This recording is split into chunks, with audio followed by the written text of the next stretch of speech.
The boy who wouldn't wake up. The Lamberts had just moved into their new home, a modest two-story house nestled in a quiet suburban neighborhood.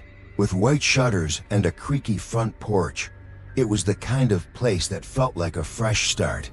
Josh and Renee Lambert, a young couple in their 30s, were hopeful that this house would mark a new chapter in their live-a-zone filled with peace, creativity, and family memories. Renee was a songwriter, often scribbling lyrics in her journal while juggling life as a stay-at-home mom. Josh was a school teacher, practical and supportive, though often distracted with work. Their 3 children, Dalton, Foster, and baby Cal, were adjusting to the move in their own ways. Dalton, the eldest at 8 years old, had always been a curious boy. He loved books about space and dreamed of becoming an astronaut. But lately, he had been more quiet than usual. The move, Renee figured, had taken a toll on him. New environment, new school, unfamiliar rooms. Still, she wasn't worried yet. One evening, a few days after settling in, Dalton wandered into the attic. Renee had warned the children not to go up there, saying it wasn't safe. But curiosity had a way of whispering louder than fear. He climbed the wooden steps, flashlight in hand, and stepped into the musty air filled with forgotten furniture and cardboard boxes. As he moved around, his flashlight flickered. He paused, uneasy. Suddenly, the beam caught something in the Carnero large, antique mirror covered with a dusty sheet. Dalton approached it, then slowly pulled the cloth away. For a second, he saw himself, but behind his reflection, there was something else, a dark silhouette, tall, motionless. Dalton dropped the flashlight. It rolled and bounced, plunging the attic into darkness. A loud crash echoed through the house. Renee rushed upstairs, heart pounding. She found Dalton at the bottom of the attic stairs, unconscious. His head hadn't hit anything. No bruises, no bleeding, just stillness. They rushed him to the hospital. The doctors ran test after test, CT scans, blood work, neurological exams. Every result came back normal. No trauma, no seizure, no medical explanation. But Dalton wouldn't wake up. "He's in a coma," one of the doctors said, his voice measured but uncertain. "But it's strange. His brain activity is inconsistent. Not flat, not normal. Almost like he's dreaming very vividly. But we can't explain why he won't wake up."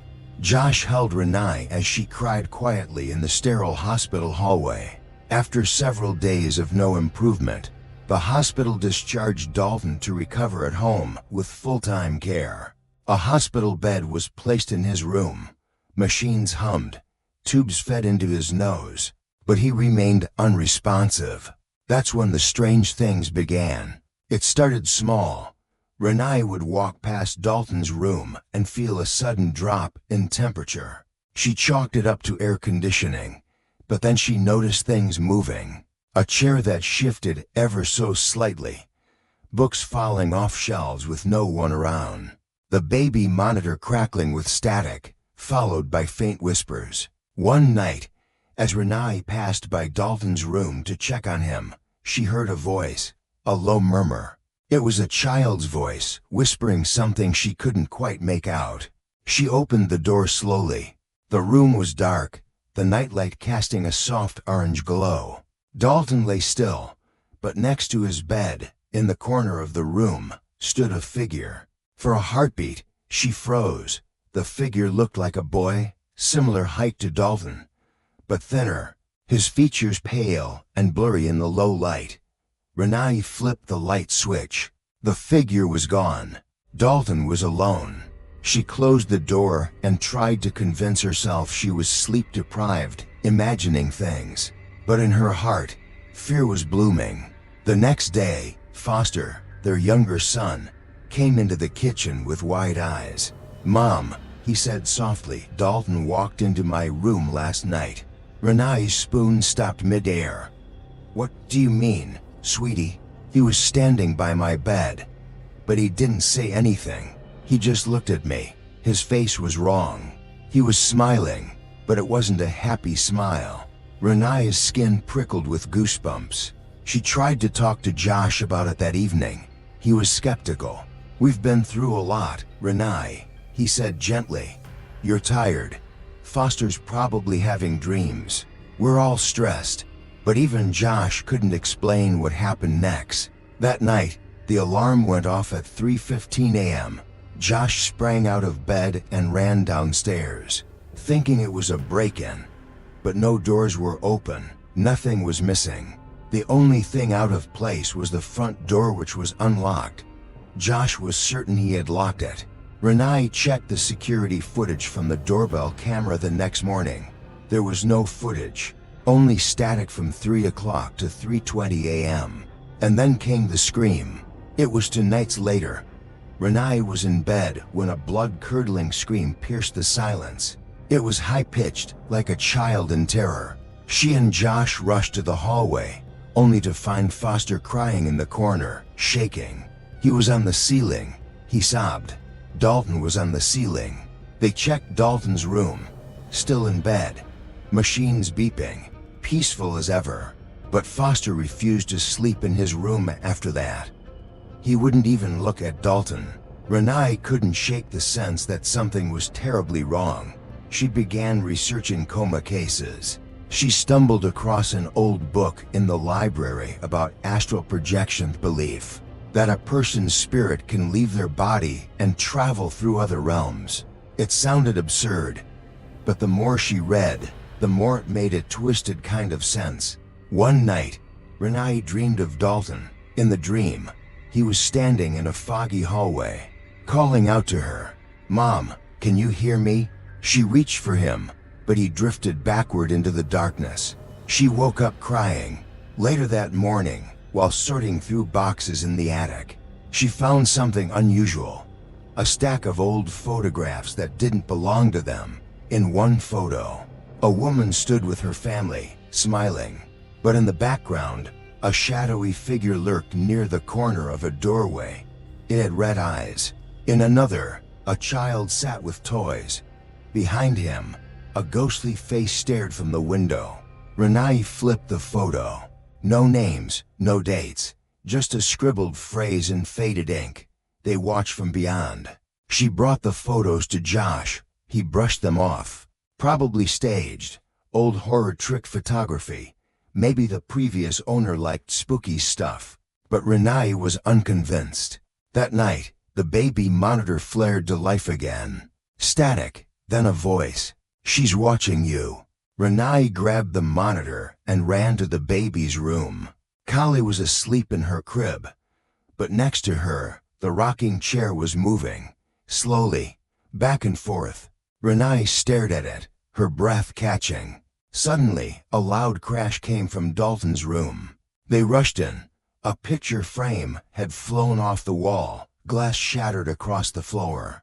But Dalton was unmoved. As Josh bent down to pick up the broken frame, the light bulb above flickered, then burst. They stood in silence. "I think we need help," Renae whispered. Josh didn't argue. Voices behind the wall. Strange whispers echo through the baby monitor, and no one's there. The air in the Lambert house had grown heavy, not with smoke or scent, but with something far more difficult to explain, an invisible weight that pressed on their chests and made them glance over their shoulders for reasons they couldn't name. Renae sat in the nursery, rocking Kali gently in her arms. It was well past midnight, and the house was still, save for the soft creak of the wooden rocker. Josh had gone to bed earlier, worn down by the stress of work, hospital bills, and the constant tension that now lingered between the walls like mold. She hadn't told him everything, not yet. Not about how the rocking chair sometimes moved by itself when no one was near it. Not about the whispering voice she'd heard faintly through the baby monitor, low, raspy, and speaking words she couldn't quite understand. Not about the shadows that passed by the door when she was sure everyone else was asleep. Renae looked down at her baby girl, who slept peacefully. She reached over to turn on the baby monitor beside the crib and turned the volume up slightly, letting the gentle white noise fill the room. She placed Callie in her crib, tucked the blanket around her, and tiptoed toward the door. Halfway through the hallway, she stopped. The baby monitor, from the nursery, crackled softly at first. Then came the voice. Not Callie's, not Foster's, not Dalton's. A whisper, deep and breathy. "She sees you." Renee's blood ran cold. She turned back toward the nursery, slowly, carefully. The whisper returned, this time louder, clearer. "Don't look at her." She pushed open the door, her heart pounding in her throat. The room was empty. The rocking chair was still. Callie was sleeping soundly, undisturbed. Renee picked up the monitor, staring at it like it was a weapon that might go off. She clicked it off. The voice disappeared. That night, she couldn't sleep.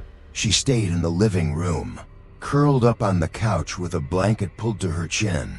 Every creak of the floorboards, every groan of the wind outside, sent her nerves jangling. The next morning, Josh dismissed it all with a tired wave. "You're exhausted, Renee. These monitors pick up interference all the time. Could be someone else's device, a neighbor, a stray radio signal." She stared at him. "A neighbor who tells me not to look at our daughter?" He sighed. "You're reading into it. We're stressed. We're all seeing things." Renee didn't push further. She knew what she'd heard.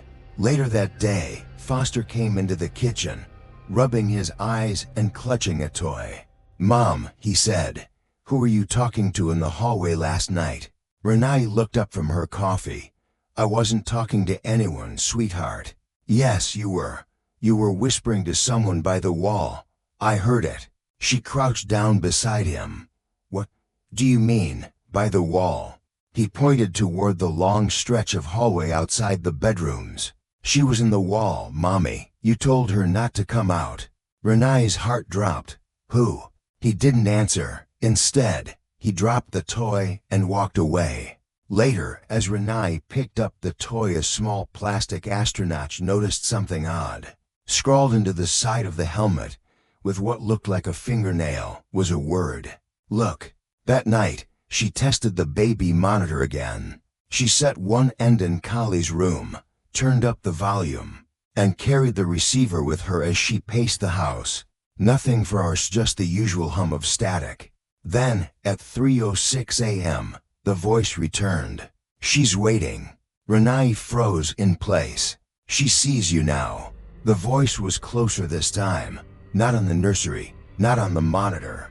It was behind her. She turned quickly and knocked over a glass from the counter. It shattered, the noise snapping through the house like a scream. Josh came running down the stairs, confused and alarmed. "What happened?" "I heard it again," Renee said. The voice, it wasn't in the monitor this time. It was right behind me. Josh stared at her for a long moment. "You're scaring the kids," he said quietly. She flinched. The next day, Renee took matters into her own hands. She brought the monitor to a neighbor, an elderly woman named Lorraine, who lived across the street, and who had always seemed to observe the world with quiet understanding. Renee explained everything: the coma, the voices, the whispers in the wall. Lorraine didn't look surprised. "You need to cleanse the house," she said softly. "Whatever's here, it's not your son." Renee blinked. "What do you mean?" "There are spirits that wait near the threshold," Lorraine continued. "When a soul like Dalton's leaves the body, others notice. Some are lost, some are malicious. They follow the voices, the grief, the cracks." Renee's hands trembled as she gripped the edge of the table. "Cracks," Lorraine nodded, "between worlds." That night, Renee returned home more unsettled than before. She checked on Dalton, as she always did, still unmoving, still breathing. Then she went to the nursery. She turned on the monitor, but this time placed a small voice recorder next to it just in case. She waited. An hour passed, nothing. Then at 2:47 a.m., the monitor began to hiss. She turned up the volume. A voice, breathing, whispering, "She doesn't belong here." Then silence. She stopped the recorder, played it back. Nothing. The whisper wasn't on the tape, but it had been there. She'd heard it. She knew she had. The following morning, Renai walked into Dalton's room to find all of his drawings spread across the floor. She hadn't touched them. The pages were covered in chaotic black scribbles, as if drawn in frenzy. In the center of one page was the outline of a boy. His face was blank. Around him, dark hands reached from the edges of the paper. But what chilled her most was the wall behind Dalton's bed. Someone or something had written in red crayon, "Let me show you." Josh stood in the doorway, his face pale. "I think," he said, voice shaking, "it's time we got someone who actually understands what this is." That night, they didn't sleep. Every creak in the house felt like a footstep. Every shadow held eyes. At 3 a.m., the baby monitor turned itself on. They didn't even touch it. A voice came through, louder than before. "She's coming from the dark." Then, for the first time, they both heard it with their own ears, an echoing knock. From inside the wall, right behind Dalton's headboard. 3 knocks, slow, deliberate. Knock, knock, knock. They stood frozen. Josh stepped forward and placed his hand on the wall. It was ice cold. He tapped back.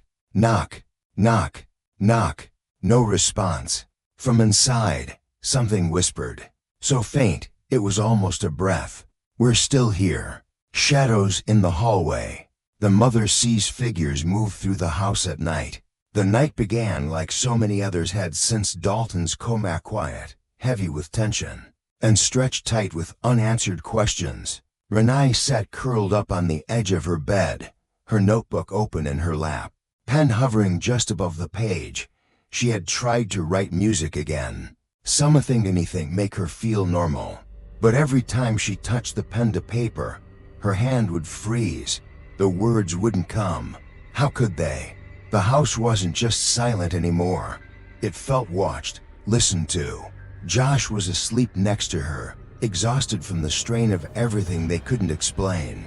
Foster had been moved into their room temporarily, curled up on a floor mattress near the corner, terrified to sleep alone ever since he claimed Dalton had stood on the ceiling. Renai couldn't sleep. It was 2:37 a.m. when she heard the first sound. Thump. It came from the hallway. She slowly placed her notebook down and rose to her feet.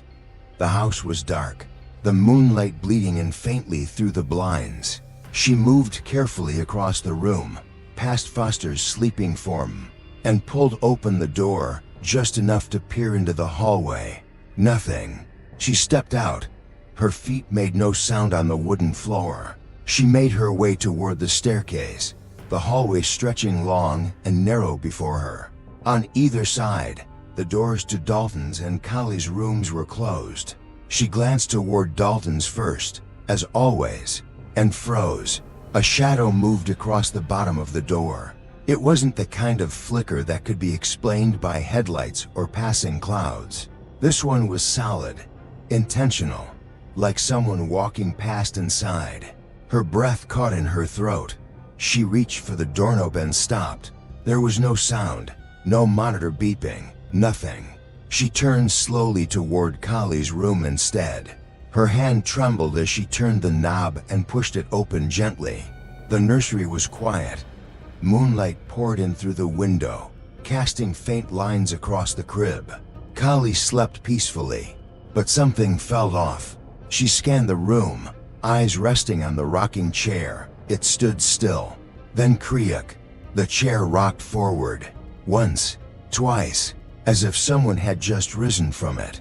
Renai backed away slowly, closed the door without a sound, and turned back toward the hallway. This time, she saw it clearly. A figure at the far end of the hall. It stood with its back to her, slightly hunched. Its silhouette was unmistakable against the pale light coming through the hallway window. It didn't move. "Josh," she whispered. No response. Her skin prickled. The figure twitched. It began to walk slowly, not toward her, but toward the wall. And then, without sound or explanation, it vanished.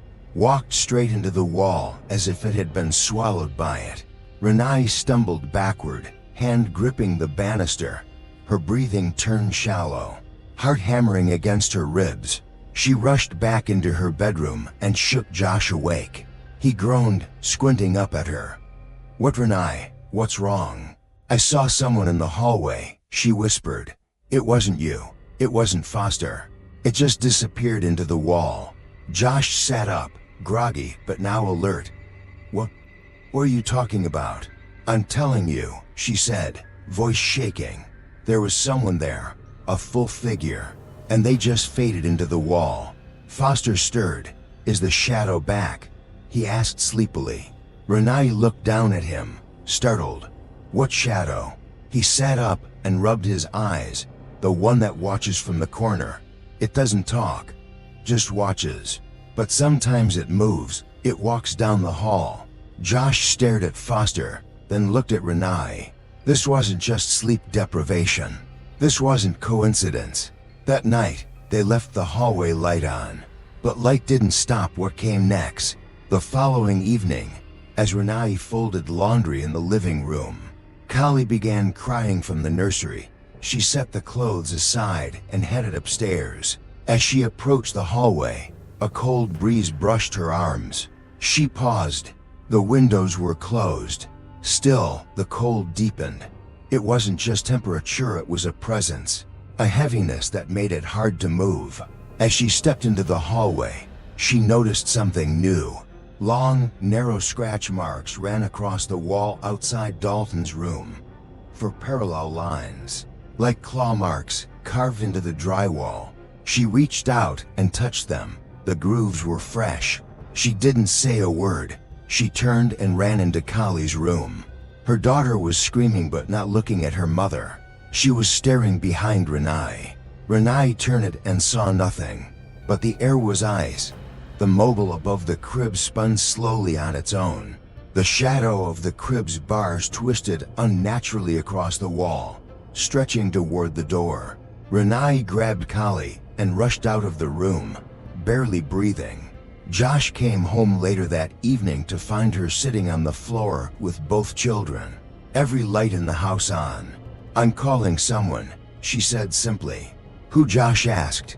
"A priest, a psychic, anyone. I don't care. We can't keep pretending this is nothing." Josh didn't argue. They reached out to a woman named Elise, recommended by Lorraine from across the street. Elise was calm, gentle, with an air of knowing that made Renai feel seen for the first time in weeks. When Elise arrived, she asked to walk the house alone. Room by room, she passed silently, pausing longest at Dalton's bedside. She placed a hand on his forehead and closed her eyes. Then she walked the hallway, tracing the walls with her fingertips. She stopped outside the nursery, then turned toward Renai. "There's something here," she said softly. "It doesn't belong to this world." Renai's voice trembled. "What is it?" Elise hesitated. "There are many spirits in this house. Some are confused, some are angry, and one is very old, very dangerous." Josh shook his head. "What do they want?" Elise looked toward Dalton's room. "They want what he has." "And what's that?" "A body." Josh stepped back. "Are you saying they want to possess him?" "Yes," Elise replied. "Your son's soul is no longer in this world. He's left his body, and now it's vacant. That kind of emptiness is an invitation. Something else is trying to move in." Renai sank into the couch, holding back tears. "The shadows in the hallway," she said. "I've seen them. I've heard them. So has Foster." "They are watching," Elise said, "waiting. But the one who moves between the walls, he is the strongest. He's been here before, long before you." Josh looked confused. "Why us?" "It's not about you," Elise said. "It's about Dalton. He has a gift. He can travel his spirit. Not everyone can do that. He's wandered too far, and now he can't find his way back." Renai whispered, "Can we bring him back?" Elise nodded slowly. "But it won't be easy. We need someone who can go into the further. That's where your son is." "The further?" Josh asked. A place beyond the veil of this world, she replied. A realm of lost souls and forgotten memories. It reflects our world, but is twisted, dark, and full of things that no longer belong in the light. Renai looked at Josh. Josh looked away. That night, the shadows returned. Renai sat with Foster in bed while Josh paced the hallway, flashlight in hand. At exactly 3:03 a.m., all the lights in the house went out. The darkness was total. Renai grabbed a candle. Josh flicked on the flashlight. And then, the hallway seemed to shift. The air grew thicker. The walls elongated. And slowly, from the far end of the hall, a figure emerged. It walked slowly, arms dangling at its side. Its head was tilted, its movements jerky, like a marionette on tangled strings. Josh pointed the light toward it. The flashlight flickered. The figure stopped, then turned. Its face was blank, but its eyes burned red. The red-faced demon. A terrifying face appears, and it's not from this world. The house had never felt emptier than it did in the minutes after the figure vanished. Josh stood frozen in the hallway, staring at the spot where the red-eyed being had appeared. It hadn't just been a shadow.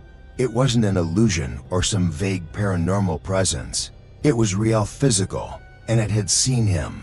Elise returned to the house the next morning with two men, Tucker and Specs. Tucker was stocky and friendly, always adjusting his camera gear. Specs was quiet, more analytical, and carried a worn leather notebook everywhere. Renai greeted them with wide, tired eyes. You saw it too, didn't you? Josh nodded. It wasn't a dream, it was real. Elise sat them down in the living room while Tucker began setting up cameras throughout the house. Specs walked the hallway, pausing at each wall, sometimes sketching symbols in his notebook. I need to know more about what you saw, Elise said gently. Josh took a deep breath. It was tall, not human. Its face was red, like blood, and its eyes burned like coals, black lips, black claws.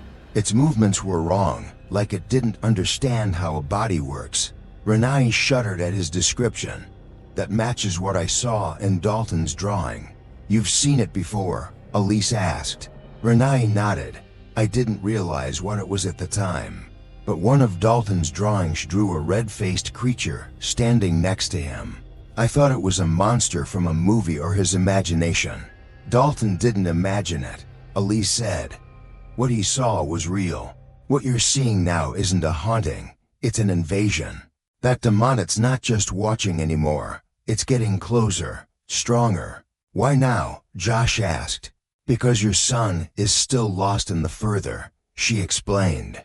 And the longer his soul stays there, the weaker his body becomes. That creates a door, and the demon is waiting to step through it. Josh clenched his fists. How do we stop it? Elise looked him in the eye. We need to bring Dalton back, before the demon takes over completely. That night, Tucker and Specs activated the monitoring equipment. Cameras, EMF readers, motion sensors pointed at the hot spots Elise had identified. Dalton's room, the hallway, and the nursery. Nothing happened for hours. Then, at exactly 2:55 a.m., every monitor in the living room began to glitch. Static washed over the screens. One by one, the feeds froze, then flickered back on. What they showed chilled them all. In Dalton's room, the camera feed displayed a dark figure standing in the far corner motionless. When Tucker zoomed in, the resolution warped. But for one brief frame, the image cleared. The red face appeared. Its mouth was open, not screaming, but grinning.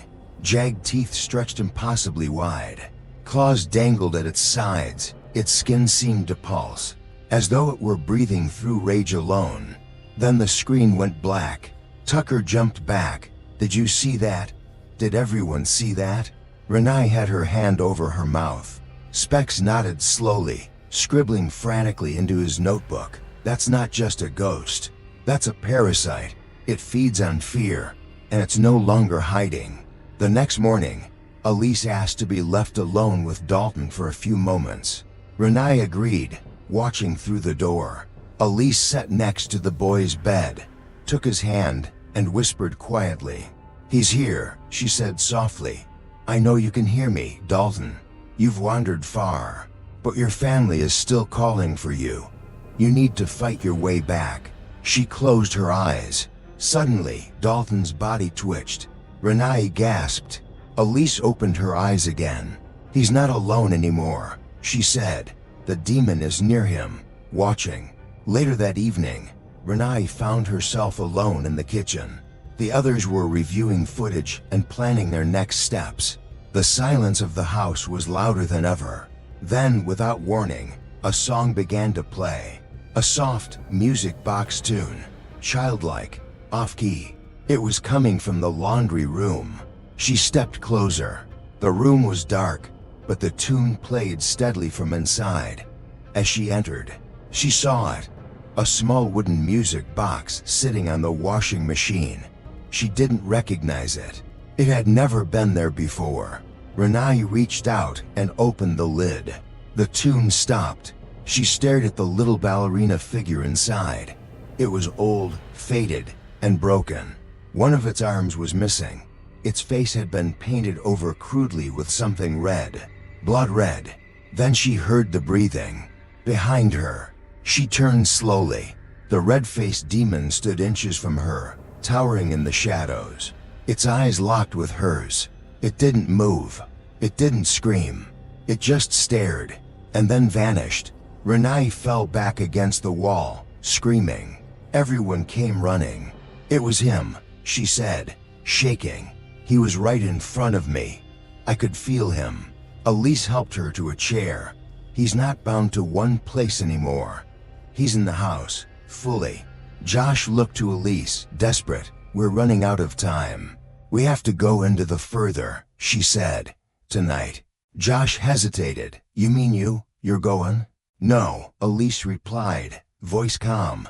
"I can guide. But the person who must go is the one who's been there before." Josh blinked. "Me? You have the gift, Josh," she said.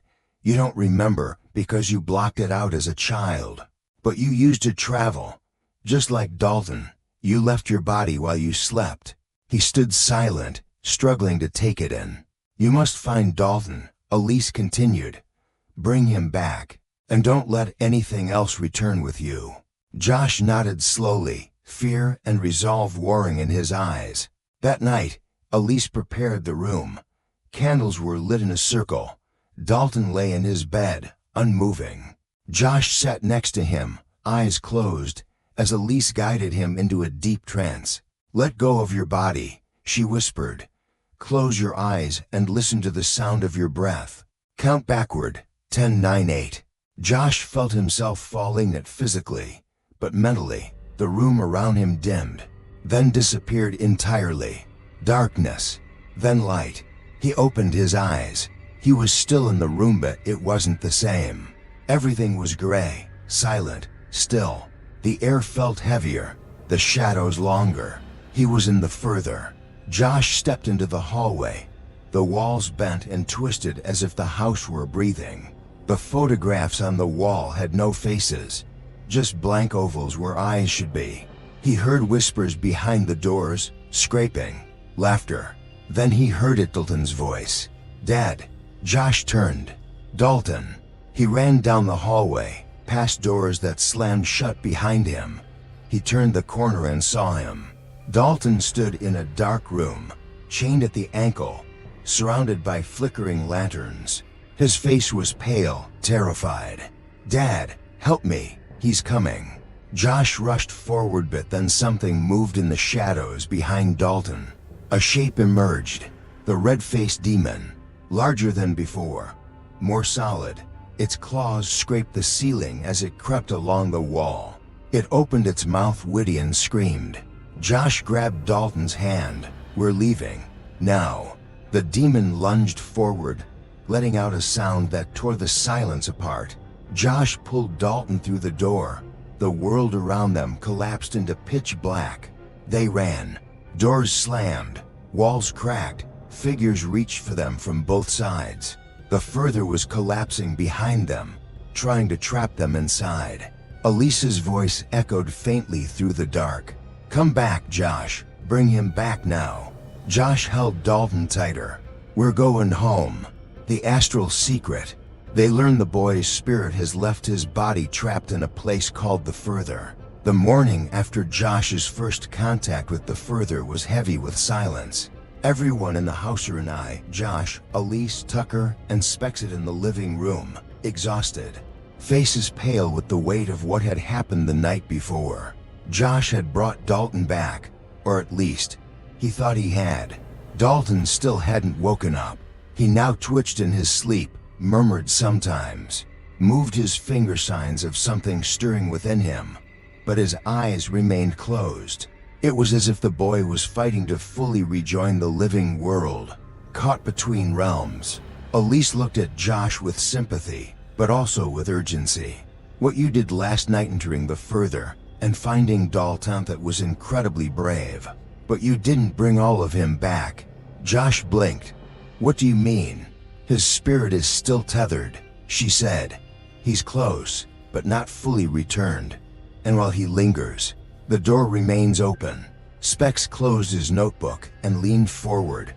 "We've been studying this phenomenon for years. What your son has, what you have, it's called astral projection. The ability to separate your spirit from your physical body while in a deep, unconscious state." Renai looked from Elise to Josh, stunned. "So when Dalton fell into the coma, he was actually gone. His spirit left." "Yes," Elise confirmed. "But he didn't know how to find his way back. He wandered too far. Got lost in a realm we call the Further. It's a place beyond time, beyond our reality. A realm filled with the dead and other things."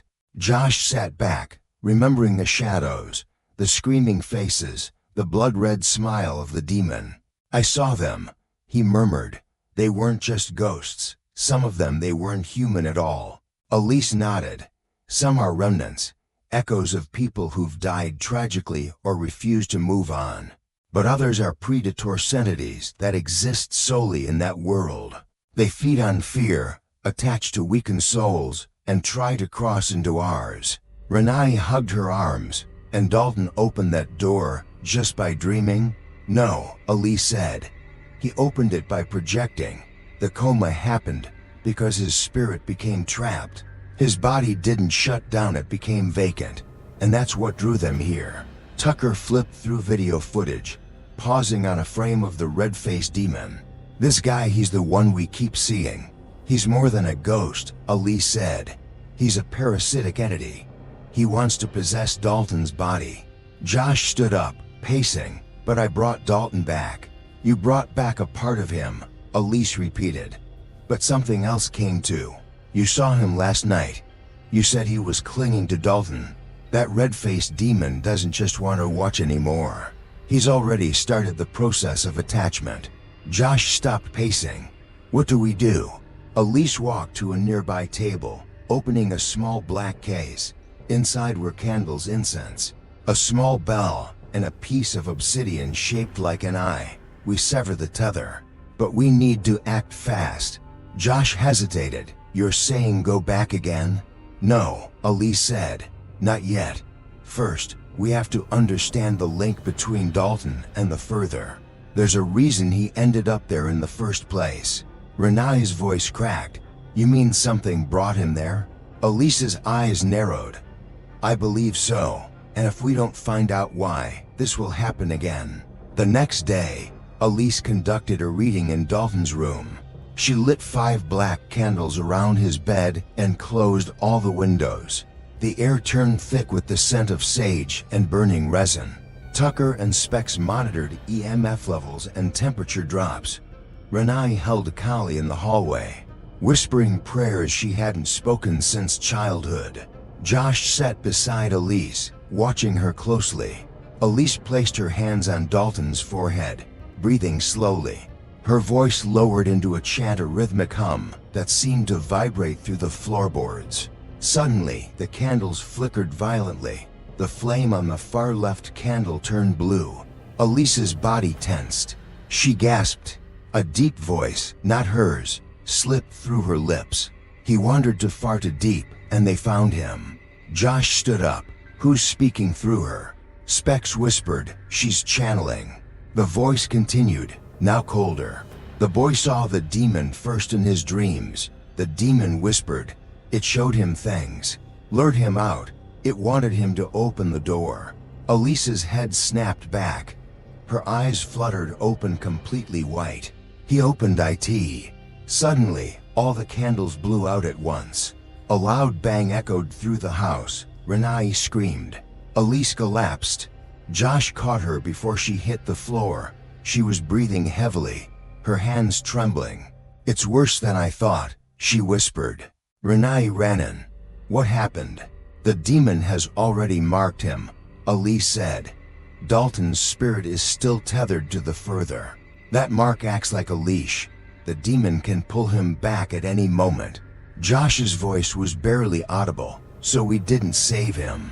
You saved part of him, Elise said, but not his soul, not entirely. Later that evening, Specs showed them a discovery. In one of Dalton's old drawings, hidden under layers of paint, was a symbol. Specs held up an ultraviolet light, and the group saw it clearly. It was a spiral with a black slash through the center. I've seen this in other cases, Specs said. It's a summoning mark, not created by the demon but by someone who invited it. Renai paled. You mean someone helped it? Not intentionally, Elise explained. Some children with gifts, like Dalton, draw these symbols without understanding. It's a subconscious connection. But once the symbol is complete, it acts like a beacon. Josh dropped into a chair, so Dalton didn't just get lost, he was baited. Yes, Elise confirmed. And the symbol still exists in the further. That's the chain holding him there. Renai sat next to Josh. Then one of us has to go back again. Elise turned to Josh. You're the only one who can reach him. But this time, you must find that symbol. Destroy it in the spirit world. Only then can Dalton come back fully. Only then can the demon's claim be broken. Josh nodded slowly. Then let's do it, tonight. The team prepared for the journey. Elise coached Josh through the trance state again. But this time the process would be longer and more dangerous. She warned him not to speak to anyone in the further, not to follow voices, and to avoid mirrors. They can see you through reflections, she said, and once they do they'll try to latch on. Josh lay beside Dalton, eyes closed, heart pounding. Elise began her chant. 10-9-8. He felt his body grow light. 7-6. The world turned black. 5-4. His breathing slowed. 3-1. Silence. Then, a faint sound. Wind, whispers, a bell ringing in the distance. Josh opened his eyes. He was back in the further. But this time the house was gone. He stood in a twisted field under a black sky. Crumbling houses stood in crooked rows. Fog rolled over the ground. The air smelled like metal and smoke. And there, in the distance, he saw him. Dalton, running. Dalton, Josh called. The boy didn't turn. He ran into a broken structure that resembled a church. Josh followed, faster this time, heart racing. Inside the church, shadows danced along the walls. Candles burned upside down. Mirrors lined the back wall, fogged, but pulsing with movement. Josh saw Dalton standing at the altar, staring at the ground. The symbol, drawn in ash and blood. Josh reached for his son. Dalton, I'm here. The boy turned. His eyes were wet with fear. It's watching, he whispered. It's in the mirror. Josh looked up. The red-faced demon was crawling out of the largest mirror, its limbs cracking as it bent forward. Josh grabbed Dalton's hand. Help me destroy the mark. Dalton knelt and began erasing the lines with his hand. The demon screeched. Josh took a candle and smashed it into the center of the symbol. A flash of white light exploded through the church. The ground shook. The mirrors shattered. The demon let out a roar of rage. And then nothing. Just darkness. Then Elise's voice echoed faintly in Josh's ear. Come back, Josh, come back. He opened his eyes. He was in the room again. And Dalton Hassan was blinking, eyes open, tears sliding down his cheeks. "Dad." Josh pulled him into a hug, sobbing. "You're back." Elise stood at the doorway, smiling faintly. "The tether is gone," she said. "The mark has been destroyed." For the first time in weeks, the house felt still, alive, and finally safe. The medium's warning. A psychic reveals the truth, and it's worse than they imagined. The house had grown quiet, too quiet. Dalton had awakened. His eyes were open now, his voice clear, his memory intact. But something still lingered, something no one wanted to name. Elise could feel it. So could Renai. The relief had been real, but short-lived. A silence hung over the family like a curtain drawn too tightly. There were no more flickering lights, no screaming faces, no whispers in the baby monitor. But the feeling hadn't gone away. Josh paced in the kitchen, fingers drumming the counter. He's awake. He's here. So why does it still feel like we didn't win? Renai stood at the sink, washing the same coffee mug over and over. Because it's not over. That afternoon, Elise returned, though she hadn't planned to. She was expected back in Los Angeles. But something had compelled her to turn around before she even reached the highway. A pressure, a whisper in her chest, an overwhelming sense that something had been missed. "I need to speak to Dalton again," she said when she arrived. Renai looked hesitant. "He's tired. He's not himself." "I understand," Elise said. "But this is important. There's something he knows, something he saw." Dalton was in his bed, drawing quietly. When Elise entered the room, he looked up and smiled. "I remember you." Elise sat beside him, careful not to crowd him. "I need your help, Dalton. You saw things in the further places, people, creatures." He nodded slowly. "Do you remember the red-faced man?" Dalton's hand twitched on the page. His crayon snapped in two. His eyes darted to the mirror across the room. "He's not gone," Dalton whispered. Elise stiffened. "What do you mean?" "He's hiding. He's watching us. He said he'll come back." Renai, who had been standing in the doorway, felt her knees weaken. She grabbed the frame for balance. No, we destroyed the symbol. Josh said he burned it." Dalton shook his head. "That was only the key. But there's a door, a big one." Elise closed her eyes. "The ritual we did," Josh said slowly. "It only cut the leash." "Yes," Elise whispered. "But the door is still open." Everyone went silent. "I thought destroying the mark would end the connection," Josh said. "It severed the direct link between Dalton and the demon," Elise explained. "But the further itself is still open. That's the real danger. It's like a wound in your housey, and unless we close it, anything can still crawl through." "Then we have to close it," Josh said quickly. Elise stood, her tone grim. "We can't, not yet." Josh frowned. "Why not?" "Because I didn't tell you the whole truth," Elise admitted. "About why this is happening. Why Dalton is the way he is." She turned to Renai. "This didn't begin with Dalton, or even with Josh. It goes back further than either of you know." Renai stepped forward. "You mean it's in our family?" "No," Elise said. "Not yours, his." She turned to Josh. He froze. "I told you once that you had the gift," Elise said gently. "That you used an astral project as a child. That wasn't a guess. I knew because I saw you do it." Josh stared at her. "You saw me? When you were 8 years old. Your mother brought you to me. You kept talking about the man in the hat. You said he watched you while you slept. That he called your name in your dreams." Josh's breath caught. "I helped you suppress the ability," Elise said, "to protect you. I erased your memories of the further, locked them away. You lived a normal life for years, until your son inherited the same gift. So this is my fault," Josh said quietly. "No," Elise replied. "But you were the original door." She turned to the group. "Some spirits, especially powerful ones, remember. They latch onto bloodlines. Families with the gift are like magnets in the dark. These entities wait sometimes for decades until the door opens again. And now that Dalton's door opened, Specs added, they're back. Tucker stood near the hallway, arms folded. So even if we close Dalton's door, others might still try to get in. Yes, Elise confirmed, and one already has. Everyone turned to look at her. What do you mean? Renai asked. I felt something when I entered the house today, Elise said. Not watching Dalton. Not watching the children. She turned slowly and looked at Josh. I think something followed you back. The room went still. Josh laughed, a nervous, disbelieving sound. No, I'm fine. I've been back for days. I'm fine.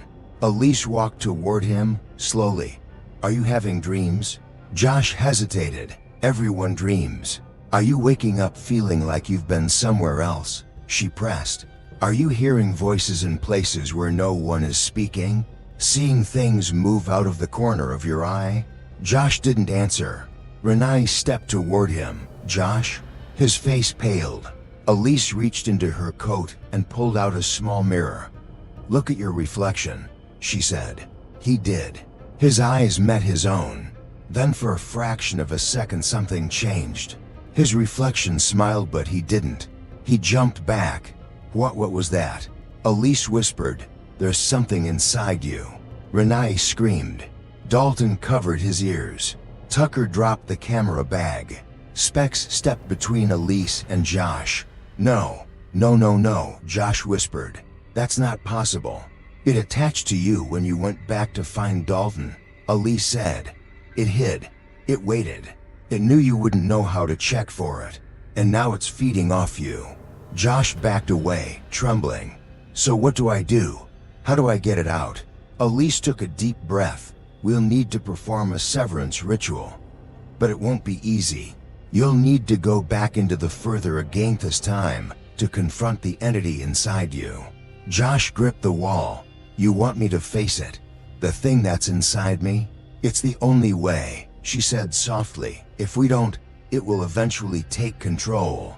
You'll lose time, forget things, wake up in places you didn't fall asleep, and eventually you won't come back. Tucker muttered, we've seen it happen before. A guy in Arizona. He thought he was just sleepwalking. One day, he never woke up, just stared at the ceiling. And the thing in him, it started talking. Renai clutched Josh's arm. I'm not losing you too. Josh nodded, pale and trembling. Elise turned to the group. We'll need to do it tonight, before it gets stronger. Specs looked up from his notes. But there's a risk. What risk? Renai asked. If Josh fails, he said, the entity won't just stay in him. It might try to take someone else. Someone nearby, like. He didn't finish the sentence. They all looked at Dalton. That night, Elise prepared the ritual room in the basement. It was the deepest part of the house, farthest from windows, phones, or the outside world. They drew a protective circle in chalk, lit candles at every corner, and filled the air with sage. Josh lay in the center, eyes closed, palms open. Elise stood at his head, chanting softly, her voice steady. Tucker watched the monitors. Specs held the script of the ritual in trembling hands. Renai stood just outside the circle, holding Dalton and Kali in her arms, whispering prayers into their hair. The temperature dropped. The candles flickered.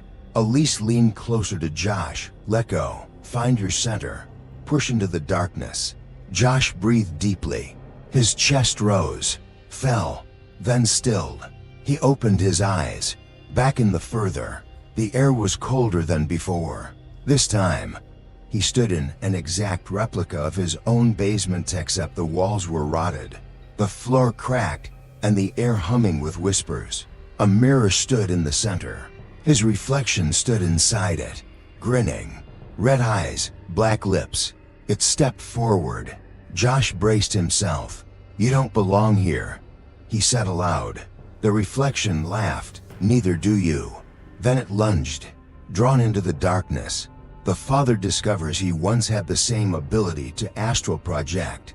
Josh felt the cold air press down on him like a suffocating weight. The twisted basement of the further stretched endlessly in all directions, a rotting shadow of the house he knew. The cracked floor beneath his feet seemed to breathe, pulsing softly like a heart in the dark. His reflection, a dark figure with red eyes and a cruel grin, stepped closer. Through the mirror's surface, Josh's heart pounded in his chest, but he forced himself to stand firm.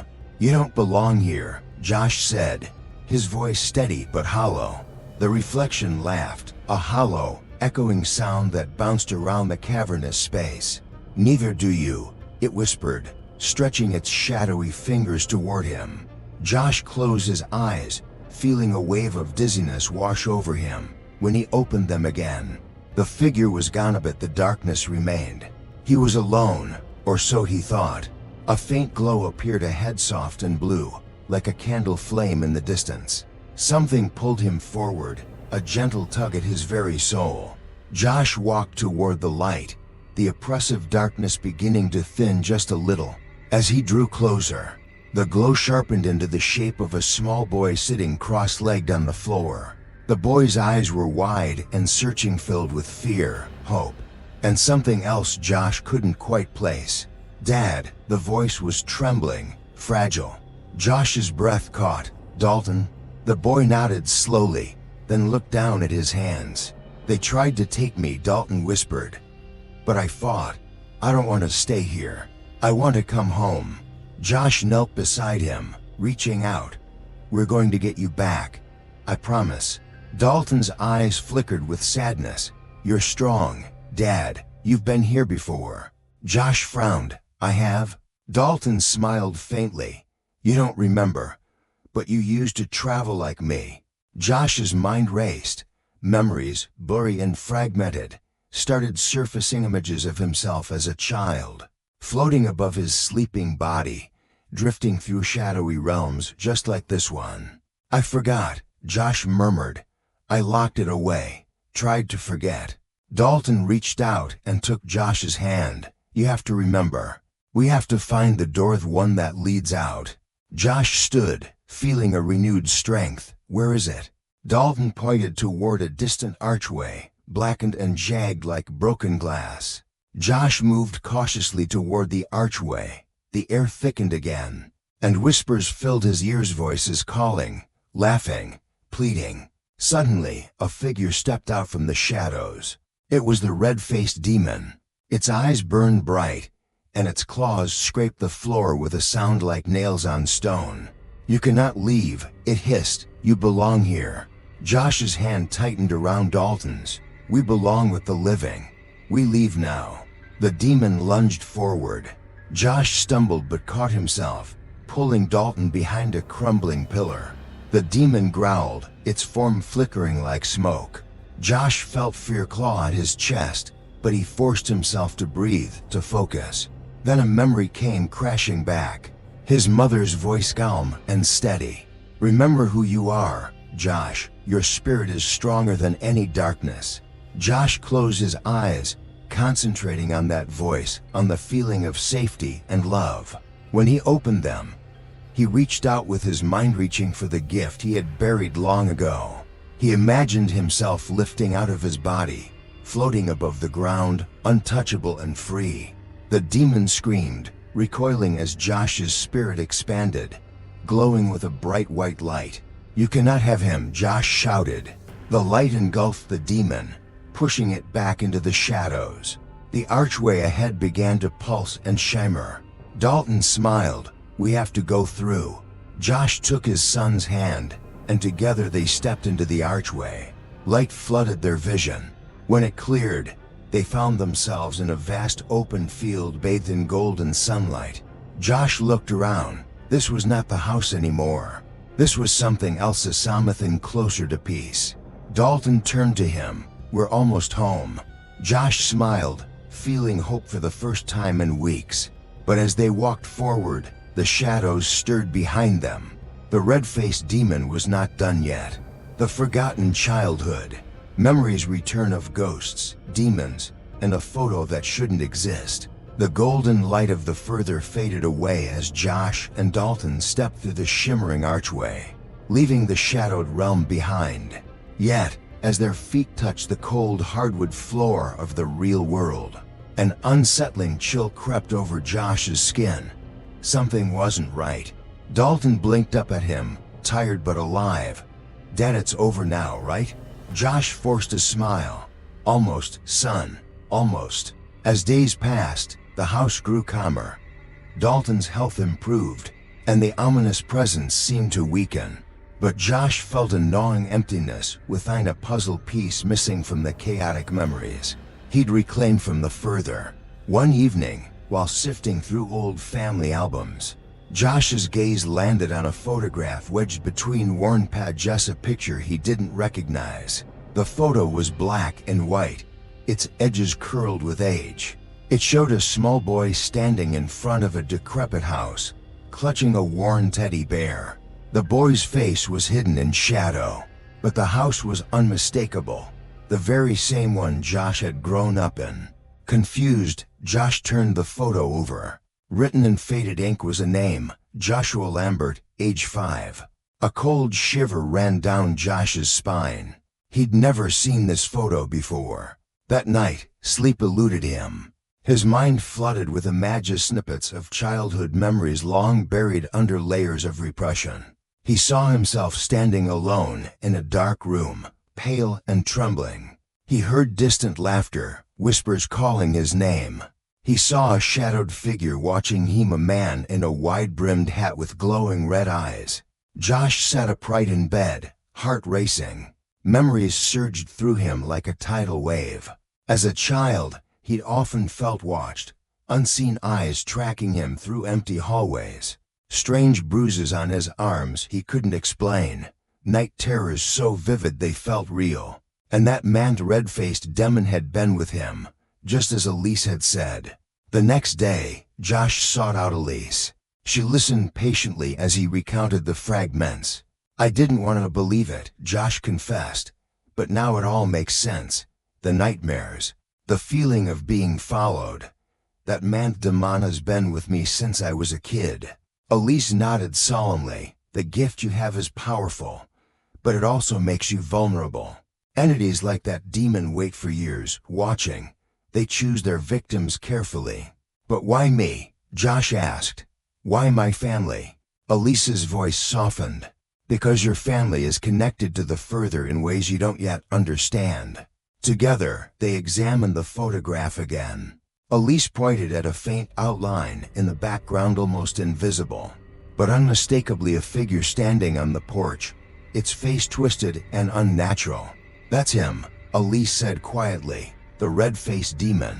It's been tied to your family longer than you know." Josh swallowed hard. "I need to find out what happened to me as a child," he said. "Why, I don't remember." Elise placed a hand on his shoulder. "There's someone who can help. A woman named Miriam. She's a psychic medium who specializes in past life memories and ancestral hauntings." Josh hesitated. "Will it be safe?" "No," Elise said bluntly, "but it's necessary." The following day, Josh, Renee, and Elise drove to a small cottage on the outskirts of town. Inside, the air was thick with incense and soft chanting.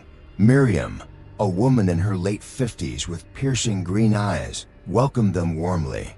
She guided Josh into a quiet room lined with crystals and old books. "Tell me what you seek," Miriam said, her voice calm. Josh swallowed. "I want to remember. I want to know what happened when I was a child, what's been haunting my family for generations." Miriam nodded. "Then we'll begin." She asked Josh to sit and close his eyes, then started a slow, melodic chant.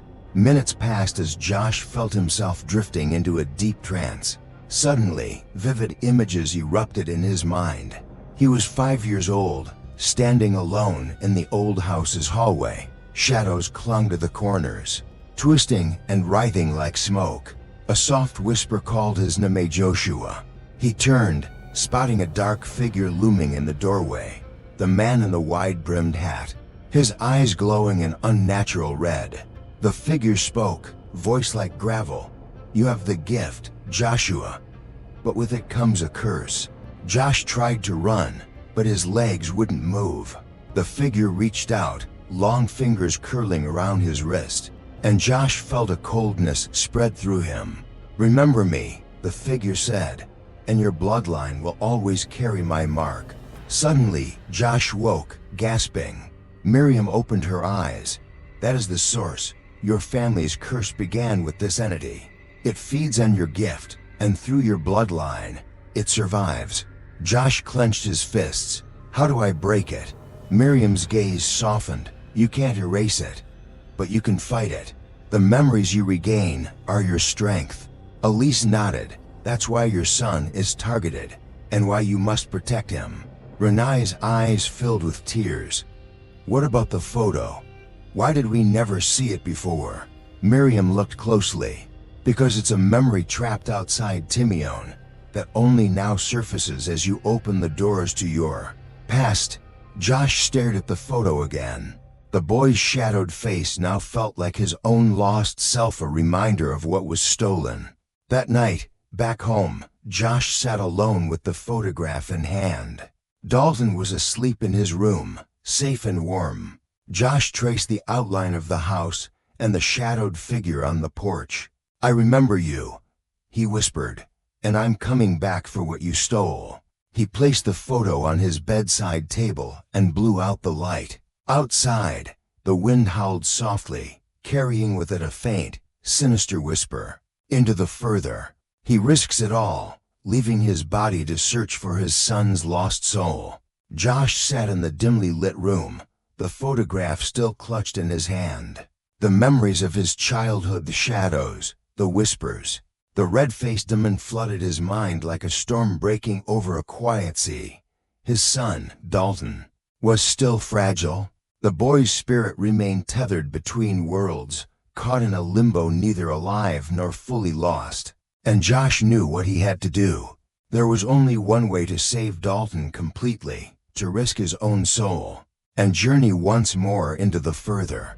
Elise had warned him. This time, the journey would be more dangerous than before. The further was no longer just a shadowy place to rescue a lost child. It was a battlefield. Entities hungered for any soul daring to enter.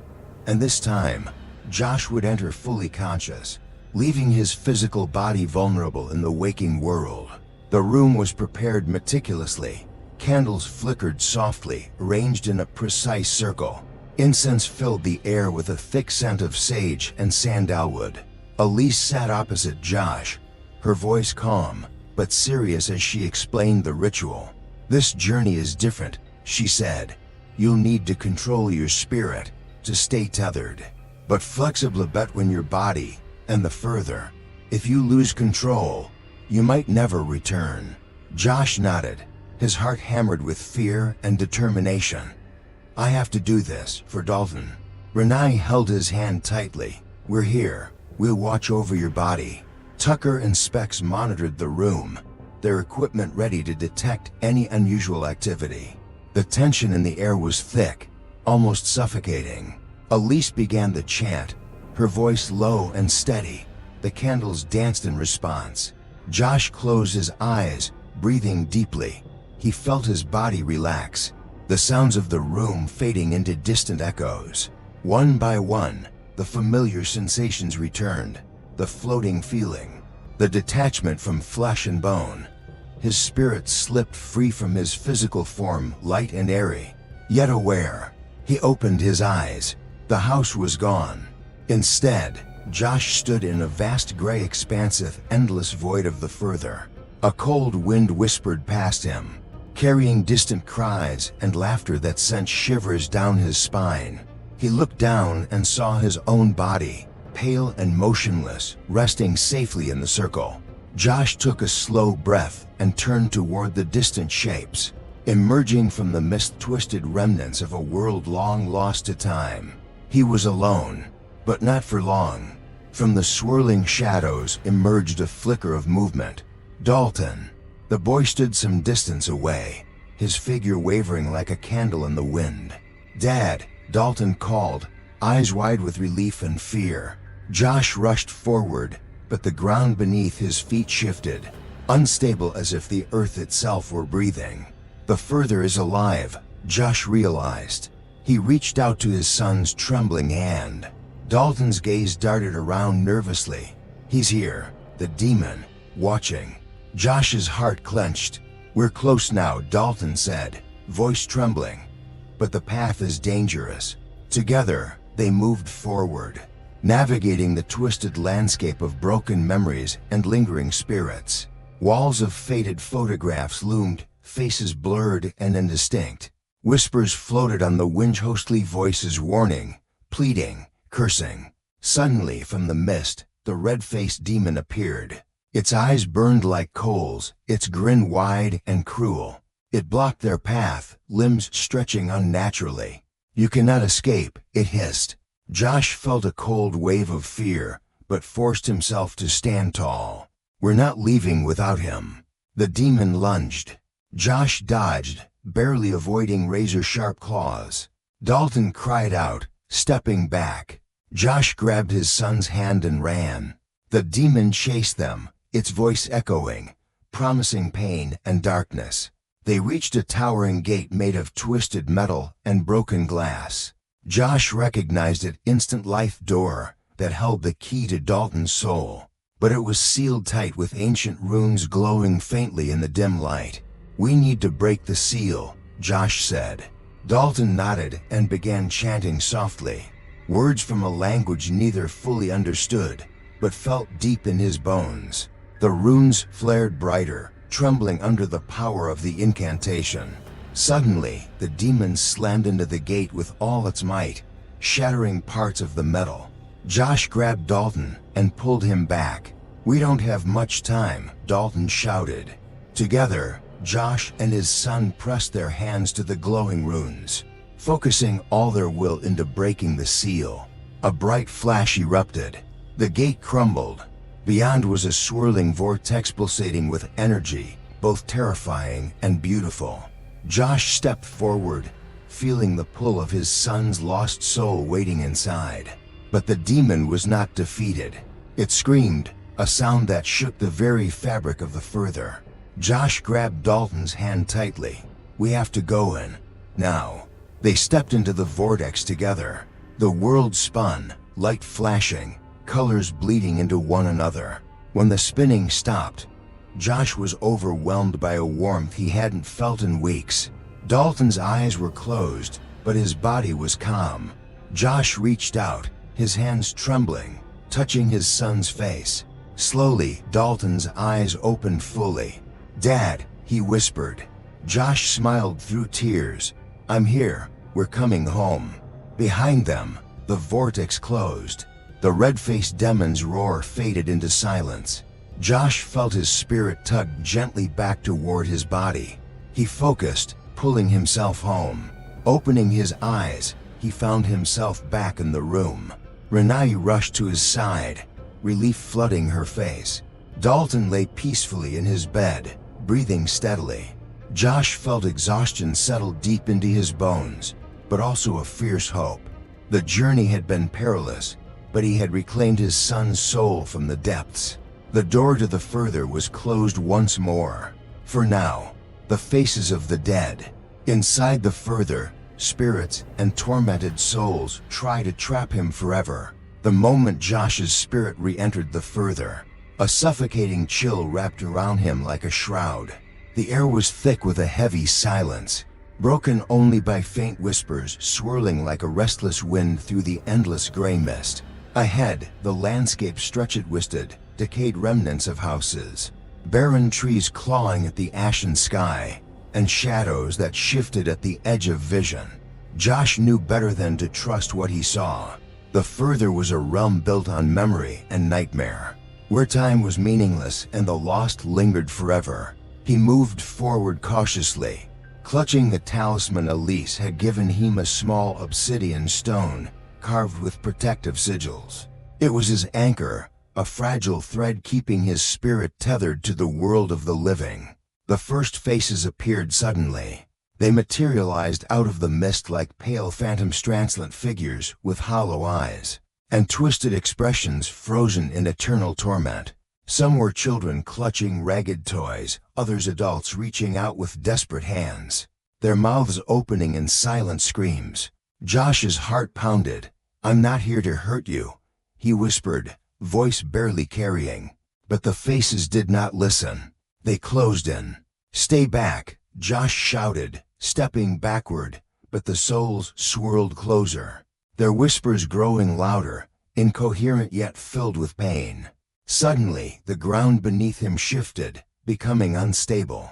One spirita woman with hollow cheeks and ragged hair reached out, her cold fingers brushing Josh's arm. A sharp shock coursed through his spirit, pulling at him with irresistible force. Josh gasped, struggling to hold onto himself.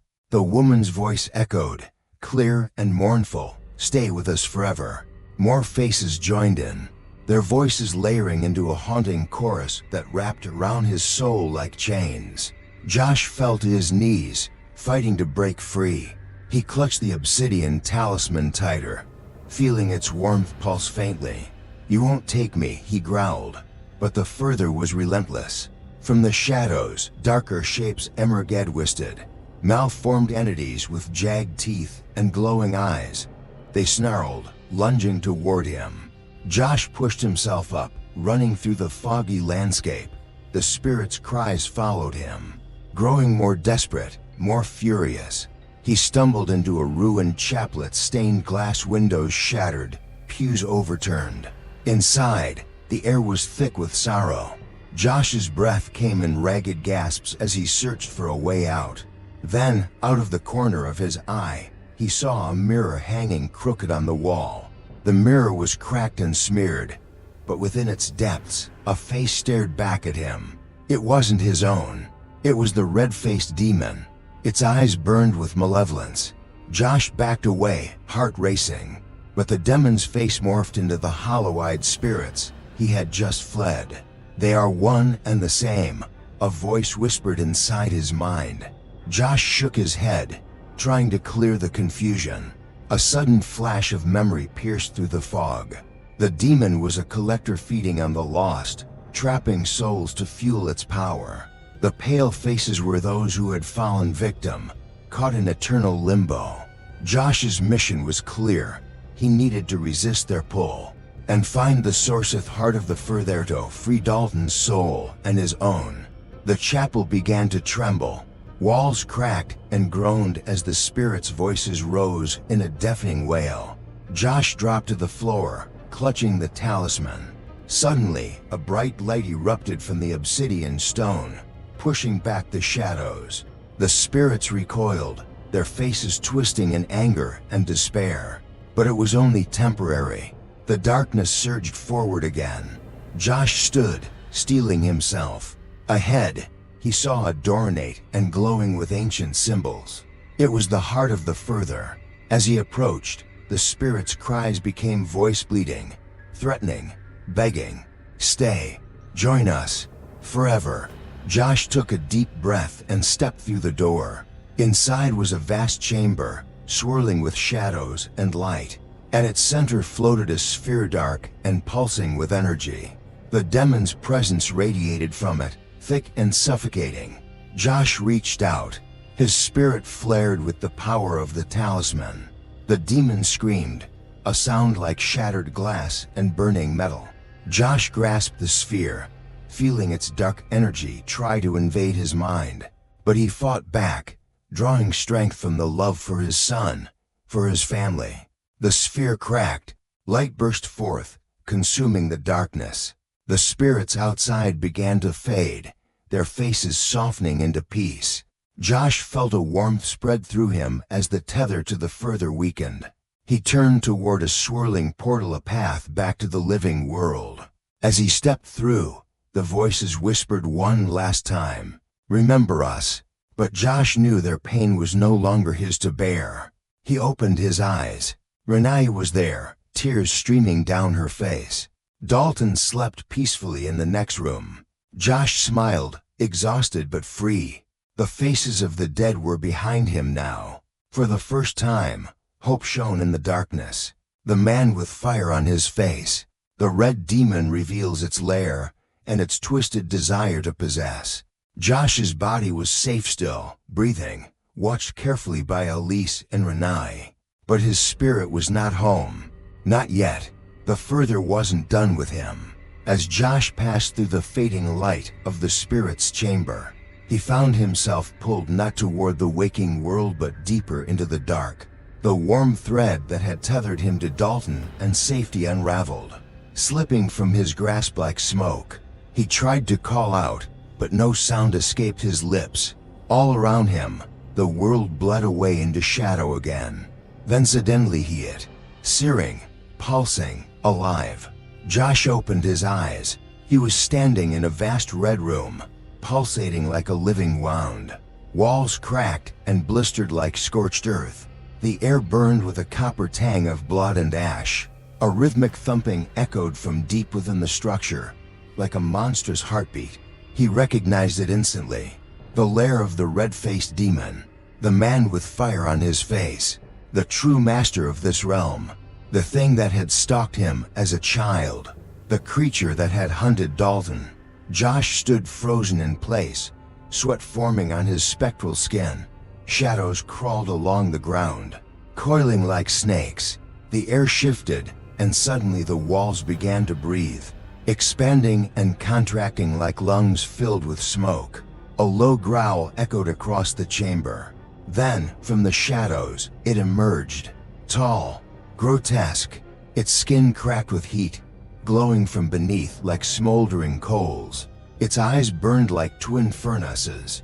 Its nails were long, blackened spikes, and upon its twisted face painted in streaks of blood and rage was that impossible, burning grin. The demon stared at Josh, unblinking, predatory. Josh took a step back. "Why won't you let me go?" The creature tilted its head, amused. Its voice, when it spoke, was like fire hissing through bone. "Because you were always mine." Josh shook his head. "I never invited you. I never wanted you." The demon growled. "But you opened the door, as a boy, with fear, with wonder. You wandered too far from your body, and I found you." It stepped closer, each footfall cracking the ground beneath it. "You forgot, but I remembered." Josh clenched his fists. "You've lost. I took my son back. I severed your hold on him." The demon's eyes narrowed, rage flickering across its molten features. He was not the prize, it snarled. He was the bait. Josh felt his breath catch in his throat. "I've waited decades," the demon whispered, circling him like a wolf. "Watched you live your little life, have your little family. I let the boy wander so you would come, because I don't want him." It stopped, turned, grinned wider. "I want you." Josh stumbled back. "No, you're stronger, more connected. You walked between worlds before you even knew their names." It reached out one clawed hand and touched Josh's chest. The heat seared his skin. "Even in spirit form, you'll be my vessel. In your body, I will live again." Josh slapped the claw away and ran. He sprinted across the blistered floor, through collapsing corridors of charred wood and bone, searching for any exit, any crack in this twisted lair. The demon gave chase. Its laughter followed him, echoing through the walls, mocking. Josh burst into a long hallway lined with cracked mirrors. In every one, he saw himself, at each reflection was distorted, monstrous. One showed him with black eyes, another with a gaping mouth full of teeth. One even showed him wearing the demon's face. Josh turned away, shuddering. The hallway twisted. Suddenly, he was back in the red room. The demon waited for him. "You can't run," it said. Josh reached for the obsidian talisman, but it was gone. Lost when the tether broke. He was alone, defenseless. The demon raised a claw and slashed downward. Josh threw up his arm. The blow knocked him backward, skidding across the scorched floor. He struggled to his feet, body aching, heart pounding. "Why me?" he spat. The demon grinned. "Because you are already broken, already fractured. Your spirit slips so easily. You'll make a perfect host." Josh looked up, gasping. "No, I won't let you." He backed toward a flickering corner of the room where a faint white light still shimmered, the last echo of his link to the real world. His hope. The demon roared and lunged. Josh dove through the light and found himself in a memory. His childhood bedroom. Dim, quiet, safe. He stood in the doorway, watching his younger self sleep. The boy stirred, murmured, "He's watching me." Josh knelt beside him. The memory wavered. The walls pulsed. Something scratched at the window. He touched the boy's hand. Suddenly, he remembered something he'd buried long ago. That night when the red demon had first touched him, his spirit had separated, not by accident, not in fear, but because Josh had wanted to go somewhere else, to escape a home filled with arguments, with silence, with sadness. That yearning had cracked the door wide open, and the demon had slipped through. But it hadn't been Josh's fault. He was a child. He didn't know. He didn't invite evil. He was just lost. Josh stood. His eyes burned with clarity. "I'm not yours," he whispered. "You fed off my pain, but you never owned me." The light inside the memory grew. The demon screamed from beyond the walls, claws ripping through plaster. Josh turned toward the shimmer of light once more. He ran, the memory falling apart behind him. He reached out and woke. His eyes flew open. Renai gasped beside him. "Josh." Elise stood nearby, stunned. "You came back." Josh sat up slowly, trembling, drenched in cold sweat. "He's not done." Dalton stirred in the next room. "Dad?" Josh stood on weak legs. "He's still trying to get in." Elise narrowed her eyes. "Then we have to end this. Now." Josh nodded. "No more running," he said. "No more fear." The man with fire on his face would not stop, unless they stopped him first. They escaped but not alone. They make it back, but something followed. The candlelight flickered violently as Elise tightened the salt circle around Josh's body, her fingers trembling with urgency. Sweat glistened on her forehead, and her voice was hoarse from the protective chants she had been repeating non-stop. For over an hour, Renai stood behind her, arms wrapped tightly around Dalton and baby Kali. Her eyes were locked on Josh's motionless body. He had returned briefly for air, whispering the demon's name, then slipping back into a deep, silent trance. "He came back and then he left again," Renai murmured. "What does that mean?" Elise shook her head slowly. "He's still fighting. He's still in the further. But something changed. Something is trying to stop him from returning for good." Specs looked up from the monitor across the room. "I'm picking up a massive EMF spike right above Josh." Tucker leaned forward, squinting at the screen. "That's not good. That means something is already here." Before anyone could speak again, the lights dimmed. A gust of air swept through the room, and Josh gasped, eyes flying open. "Close it," he shouted, voice raw. "Close the door." Elise immediately resumed the chant, hands glowing faintly as she began the sealing ritual. Josh's body convulsed once, then fell still again. But his eyes remained open, and something was wrong. Very wrong. Inside the further, Josh stood in a crumbling version of his own home, twisted and drowned in shadows. Dalton stood beside him, clutching his father's hand tightly. The walls groaned, as if alive, and the ceiling above seemed to pulse like breathing skin. A distant roar echoed across the dark. "He's coming," Dalton whispered. Josh nodded. "Then we run, now." They darted through the broken hallway, turning left where there should have been a wall, passing through a door that hadn't existed in the real house. The further warped memories, changed geography. It didn't care for logic. Behind them, heavy footsteps thundered closer. The red-faced demon was closing in. Josh saw a faint glow ahead, a circular shimmer. The portal Elise was keeping open with every ounce of her strength. "That's the exit," he cried. "Go." Dalton hesitated. "What about you?" "Just go, I'll be right behind you." Dalton ran. The demon shrieked behind them, a terrible sound that fractured the air. Josh turned. The man with fire on his face was almost upon him, its molten claws outstretched, eyes glowing like two suns on the verge of eruption. Josh threw himself toward the light. Just as the demon lunged, Josh and Dalton leapt through the shimmer of white. Back in the real world, Dalton jerked awake, sitting bolt upright in bed with a gasp. Josh collapsed into Elise's arms, gasping for air. Renai rushed to them. "Josh, you're back." Elise clutched his shoulders. "Is it done? Did you close the door?" Josh's lips were pale, his voice a whisper. "We made it. I pulled him back. We escaped." A wave of relief swept the room. Dalton cried into his mother's arms, clinging tightly. But something was off. Josh sat too still. His breathing was shallow, uneven, his eyes unfocused. Specs frowned. His energy signature still isn't normal. Tucker tapped the camera. "Hold on, look behind him."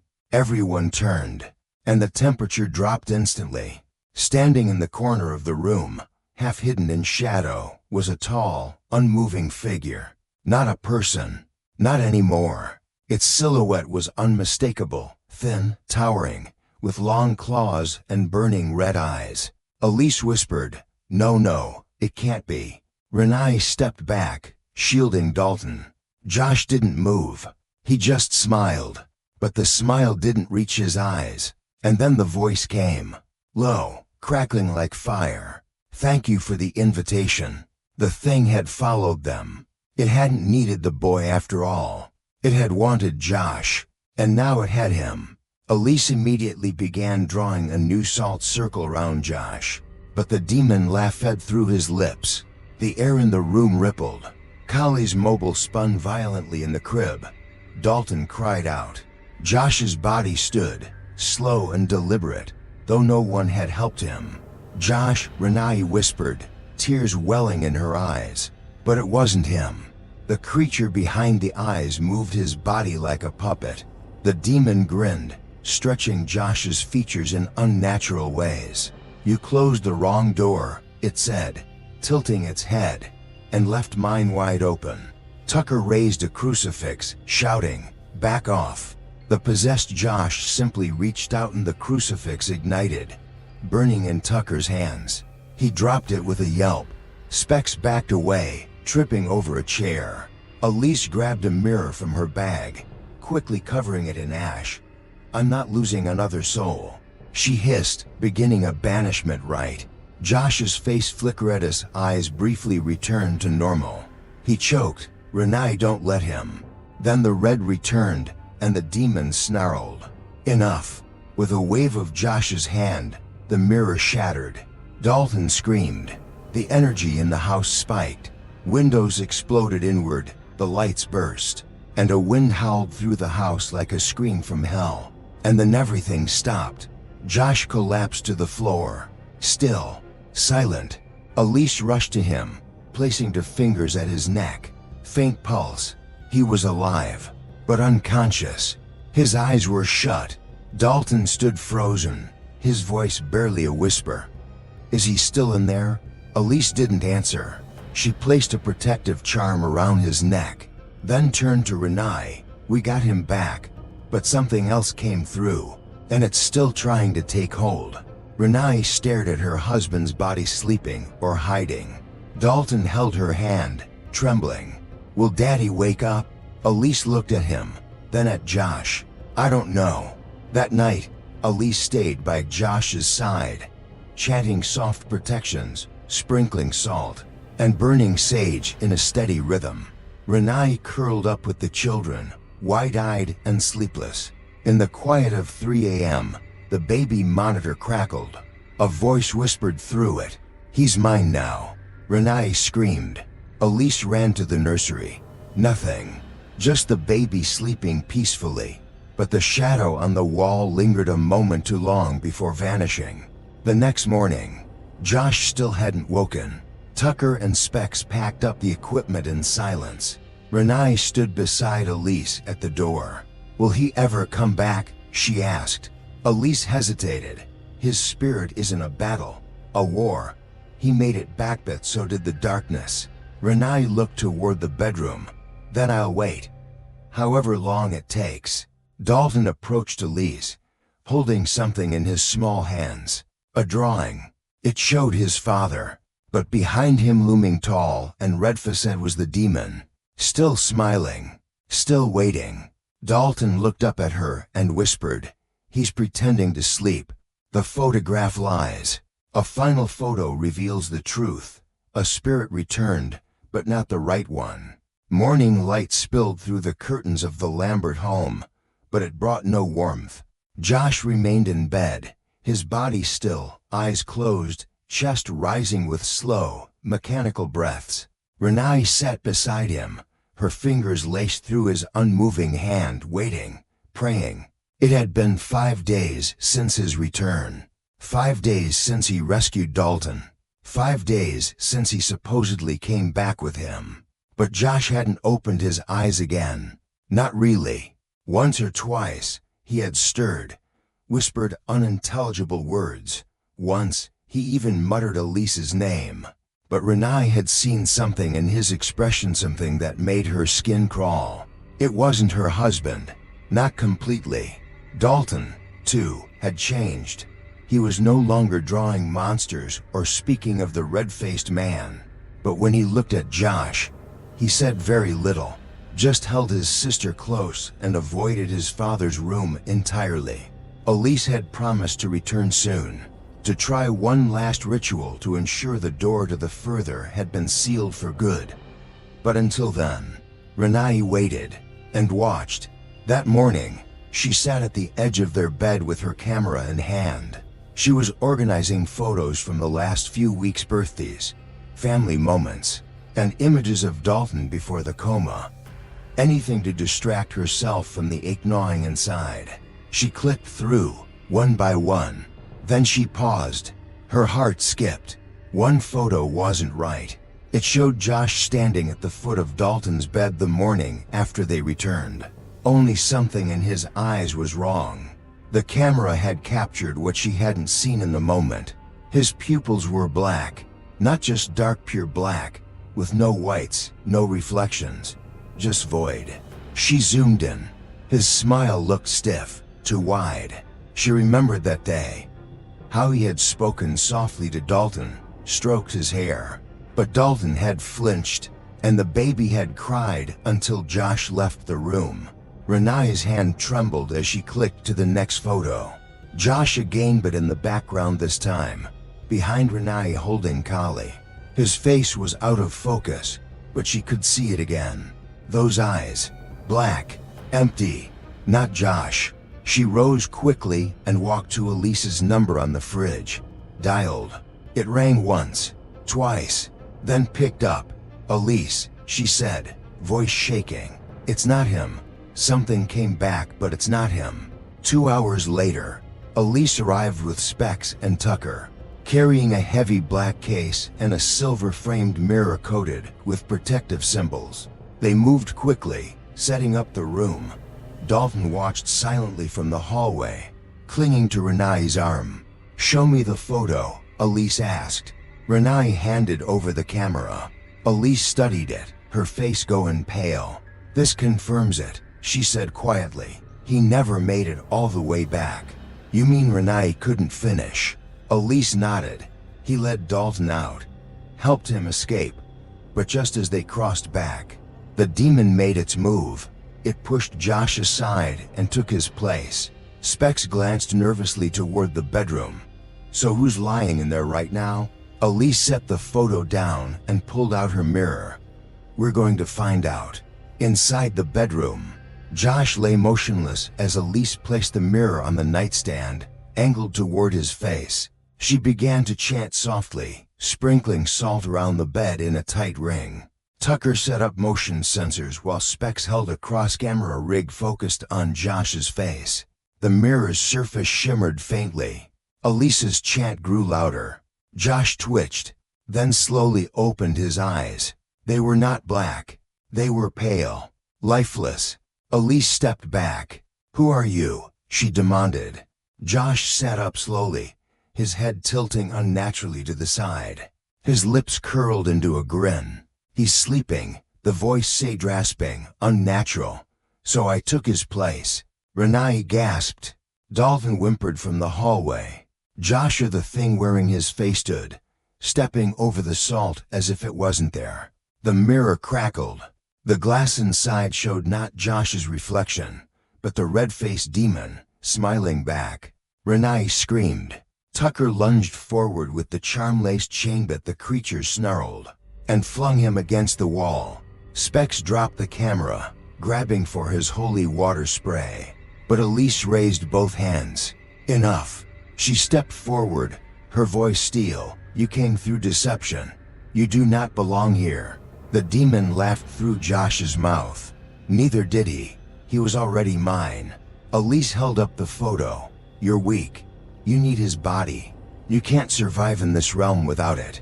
"Then let me live in him," it said softly, approaching Renai now. "Let me be the father, the husband. You'll hardly notice the difference." Renai's face twisted in horror. "Never." Elise raised the mirror. "Then get out." She began the final banishment, a rite so old it predated language. The air thickened. The mirror glowed bright white. The demon howled. Josh's body began to convulse. Smoke poured from his mouth and eyes.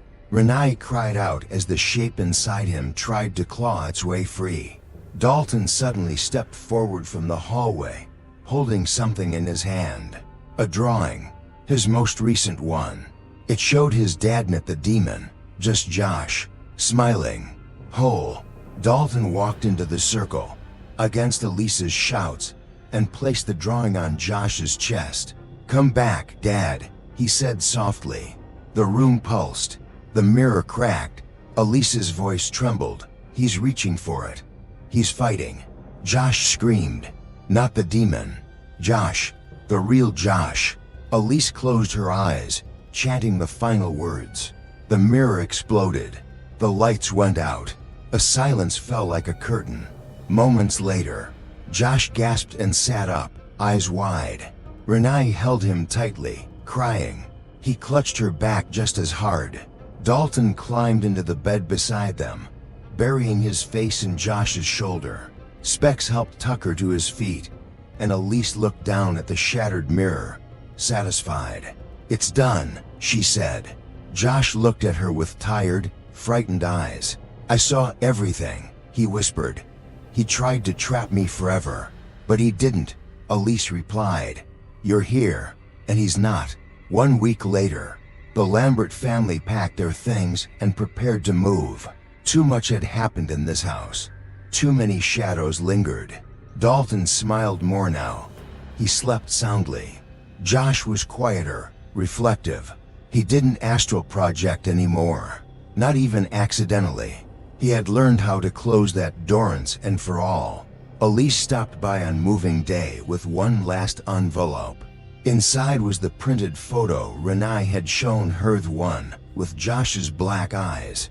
But now, printed clearly on glossy paper, his eyes were brown, normal, as if the photo had changed, like the demon had never been there at all. Renai stared at it in disbelief.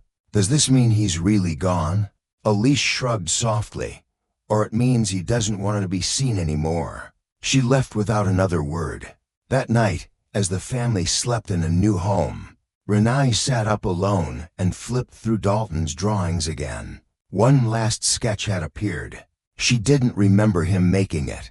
It showed a man, red face, claws, grinning, standing in the background of their new home, watching, waiting.